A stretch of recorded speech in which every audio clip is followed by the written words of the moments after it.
This is the one house that was affected with Military Road serving perhaps as a border to prevent it from getting further and firefighters getting there as quickly as they can. Good news is, as we've been watching this for the last 35 minutes or so, firefighters have have had a handle on the scene. It looks like the fire is out at the home. These are live pictures now from Alex Rozier. Alex, can you hear me? Yeah, maybe we can. So we just arrived at Military and Fontanelle here. I'm still carrying the tripod because we just walked up, but you can see the large amount of emergency responders that remain on scene. I'll tell you in the last couple of minutes, the level of intensity from the firefighters that have been battling this has dropped significantly. They were focusing their attention right here when we walked up on this backyard garden. They were able to contain the smoke. But let's walk down this way. We're on Military Road, and you can see even more vehicles. And Jim, I don't know if you can kind of show I-5 at all in those lights from the scene. That's how close we are to the interstate. You can see I-5 down there in the distance. But this is where all of the firefighters have staged. So we're walking down trying to figure out if there's any more property down here. But I'll tell you that I've walked for about probably 8 blocks at this point, and there's been emergency vehicles, fire, police that have been lining, look at over here, Jim, that have been lining the streets here.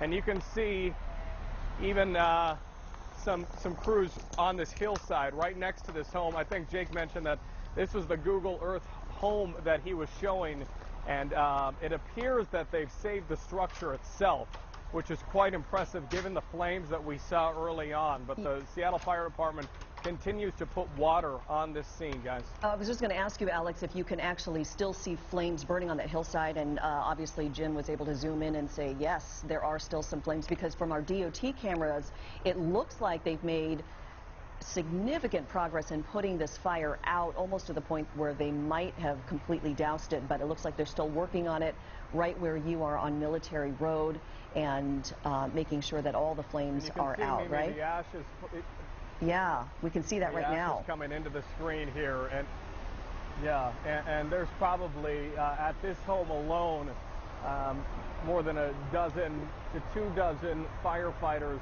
that are trying to address this situation. Again, what a tense call out for the Seattle Fire Department, given the close proximity to I-5 and the large amount of vehicles that are on the roadway.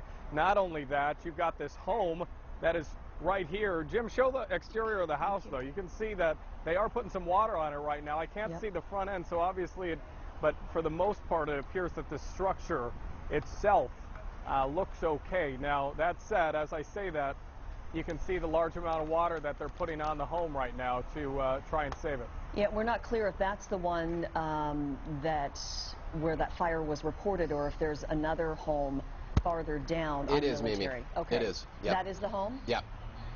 Yes. Okay. Well, it looks like from the Sky King view, firefighters are making some big progress. Not a lot of flames that we can see from this vantage point. So that is good news after about 40 minutes of watching this fire grow rapidly. Of course, they're making sure all those hot spots are out and trying to protect the other homes that are in that neighborhood. We saw a brush fire in the Northgate area just a few weeks ago that moved up the hillside. They put it out very quickly.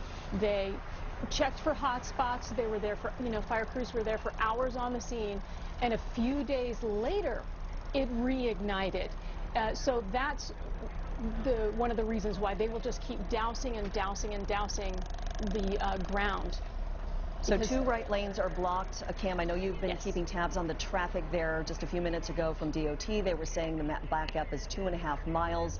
It's probably growing and getting worse right now. Right. SeaTac to Seattle is a 38-minute drive right now. I'm going to say closer to 40 because it's climbing, drive time-wise every 20 seconds.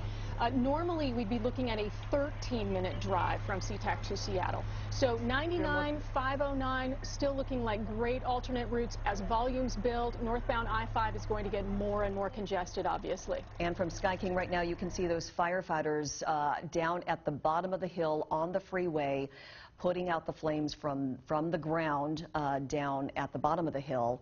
Again, this is right across from Boeing Field, South Beacon Hill neighborhood.